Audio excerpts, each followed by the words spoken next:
So today I want to talk to you about something that's very specific for me and my relationship. So I'm not able to have children. I've already had a hysterectomy. My husband did not have any kids before that happened.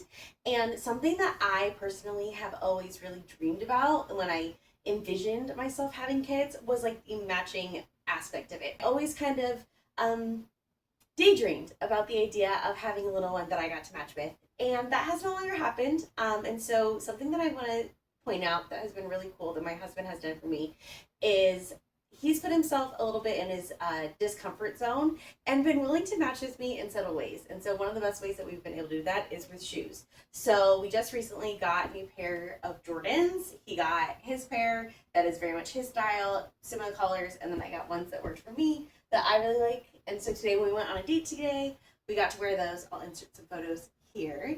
That was really sweet, and it just really helps me. So we're about to go on another date tonight, and so I'm going to be wearing a different set of shoes that we have matching, which I can also include photos of us both wearing them at different points. So as we continue getting ready, I just want to discuss a few different aspects of being married with a hysterectomy. So I had my first period at the age of 13, and it sent me to the emergency room. I was officially diagnosed with PCOS at 14, on Depo-Provera for over 8 years, and knew that I likely was infertile. So when I started dating my husband, I was very clear with him that we were most likely never going to be able to have kids of our own. And he was very caring and very understanding of that fact. Doesn't mean that we haven't grieved together, doesn't mean that we didn't discuss a hysterectomy at length over years at a time. But by the time it was all said and done, and I actually needed to go find the doctor who was going to do the surgery, I found one who wasn't actually that concerned with my husband's opinion.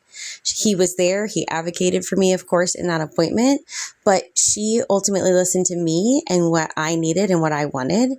And so if you are going forward and you are married and you are planning on having this type of surgery, I want you to find someone who listens to you and who won't change your course of care because of what your spouse wants.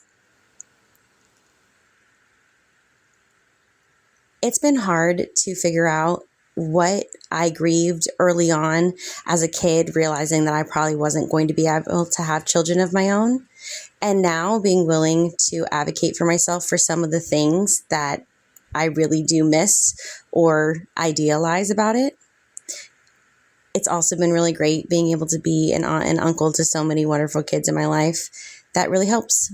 But some days I'm also sad about it, and that's okay. If you're losing a part of your life because of your chronic health or have already had to grieve it fully, I highly recommend advocating for yourself in other ways with your family or friends. If there's something as simple as your spouse wearing matching shoes that might be able to bring some of that spark back and that joy back, I really hope you do so. Being chronically ill is new every day. There are highs, there are lows, and I'm really grateful for how much better I am doing. And I'm really grateful that I found someone who really understands the complexities of what I have to make decision-wise.